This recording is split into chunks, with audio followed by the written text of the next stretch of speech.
We started by interviewing Gemma Lucas, whose research is centered upon geographies of the body and feminist geographies. Her primary focus of her PhD is to find novel ways to research shame, which was relevant to the title of this project for finding contemporary geographical knowledges. In order to seek the information we needed to answer the title of our project, we conducted an in-person research task, recording her answers to our questions about her articles. We began by investigating how she does research and then moved on to what this means for contemporary geographical knowledges. When interviewing Gemma Lucas on her contemporary geographical research, we were asked to read two articles, a blog based on her Moving Shame workshop in 2021, which was designed to help convey feelings of shame through different forms of art and movement, and an article that she co-authored with Luna Dolezal, describing how the COVID-19 pandemic has exacerbated issues of racism, continuing with a strong focus on the shame that people felt during the pandemic. When interviewing Gemma on the methodology she used throughout her two research pieces, she said that during her Moving Shame workshop, she didn't use any conventional or formal methods to conduct her research and find her partners, but rather collaborated the workshop with people she had met through previous research in ethnographies that she had conducted in yoga studios. In her article on social distancing and shame, she noted how she began with autoethnographic vignettes to help her find inspiration for her work, which then helped her to understand different race-based perspectives as a white woman conducting this research. Following using these autoethnographic vignettes, however, she found that these were not detailed enough to carry out her research, and so using these as inspiration, she looked towards secondary sources such as recent news, media, and Google searches in order to gain a more in-depth account and ideas for her contemporary geographical research. When investigating how Gemma did her research, we questioned how she overcame any ethical considerations. We asked her about her social distancing article, as we thought it was investigating a sensitive topic, as it looked at how the COVID-19 pandemic exacerbated racial inequalities, leading to feelings of shame. Despite this, she said that she didn't go through any formal ethics processes, as in the end, she only used secondary sources. However, she said that it was important to always be ethical when conducting research. Gemma has a background in feminist geographies and thus knows how to tackle socially sensitive research. Similarly, she mentioned how her co-author, Luna Dolezal, identifies as mixed race. Therefore, it is not as though it was just two white people trying to write about racialized experiences. Gemma said that her interests that developed throughout her time in higher education, such as gender, shame, and the body, have significantly influenced the research she conducts now. Additionally, making connections with experts in these fields along the way has made the process of conducting this research easier.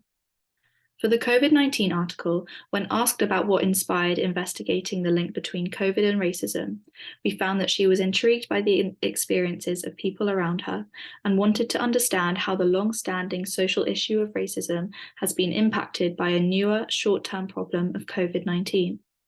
Therefore, we have found that establishing a topic seems to be a matter of the researcher's primary interests and the desire to explore these further. Gemma's work has been highly collaborative, with her Moving Shame workshop involving different types of people from an artist to a therapist, and her article about COVID-19 was also a collaborative piece, as it was co-authored. There were both positive and negative elements to working collaboratively.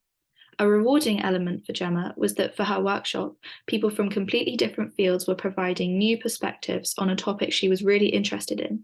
So she was able to learn a lot about how her key area of interest could be explored further by looking at it from other angles. Despite this, an example of a challenge that she expressed is that everyone who collaborated on the Moving Shame workshop had their own expectations and vocabulary for how the workshop process would be conducted, and it was difficult for her to manage these and still ensure a smooth running workshop.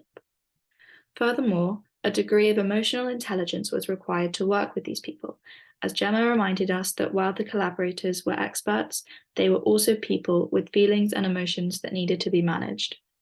However, Gemma did express how important the collaborative process was to her, and how a true collaboration, with little to no element of authority held by her as the academic, was an important thing to achieve in order to reach true and equal collaboration of ideas. Therefore, she gathered her thoughts and ideas from her collaborators right from the beginning of the project. When queried on the methodology behind finding the case studies and sources which she utilised in her research, Gemma Lucas revealed that for her workshop titled Moving Shame, most of her sources were from pre-formed relationships with people she met outside of the academic field. The use of non-academics for sources could prove invaluable as it provides a different kind of perspective, which may be more representative in certain fields of research. DePayor and Haravi detail that using a wide range of sources leads to a better ability to make balanced judgments around information. Lucas also expanded upon the use of trial and error in her search of useful sources for her research on the differential effects of COVID-19. Autoethnography was trialled but found unbeneficial for this particular research. This suggests that the sourcing of case studies and sites for reference is a long process in order to discover those which are most valuable for each research task. It was found that the use of Google searches and social media were most useful for this particular paper, as they gave media and news that were current and relevant to contemporary public feeling, revealing accurate insights into public opinion. This correlates with George and Bennett's view of the use of case studies as leading to further refinements. In this view, the use of case studies from informal sites such as social media would be more representative of how publics feel, thus allowing for more conclusive argument. Gemma is very interested in the intersections between art and academia. Through her Moving Shame workshop, she could successfully integrate her passion of yoga to investigate how it affects people's relationship with their bodies. Her ethnography prior to her workshop sparked an interest in body shame, adapting her interests to fit her PhD, causing a research project which combined science and creativity. Through her ethnography, she could approach her research in a feminist manner, also spurring on her feminist interest from her background. All of this combined meant that she could build a profile of research on how yoga has reduced body shame for middle-aged women. Gemma also likes to work collaboratively. She worked with people in both her Moving Shame workshop, a yoga teacher, an artist, and a writer, and she co-authored her social distancing article. She therefore can work well with other individuals to balance voices and opinions to successfully collate information for her projects, indicating that she obtains more enjoyment from working collectively to achieve a more well-rounded outcome in research. A conclusion brings your argument to a logical close.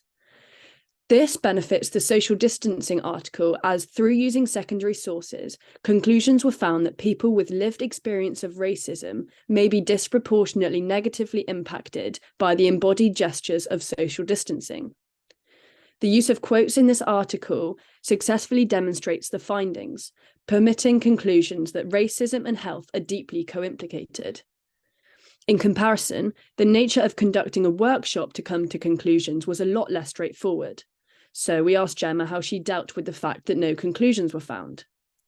She mentioned that using quantitative research requires categorization, which did not reflect the reality of investigating the interrelationship between yoga, arts, and body shame. As shame is tricky to research and hard to talk about, she concluded that research does not have to lead to generalized statements that apply to society as a whole.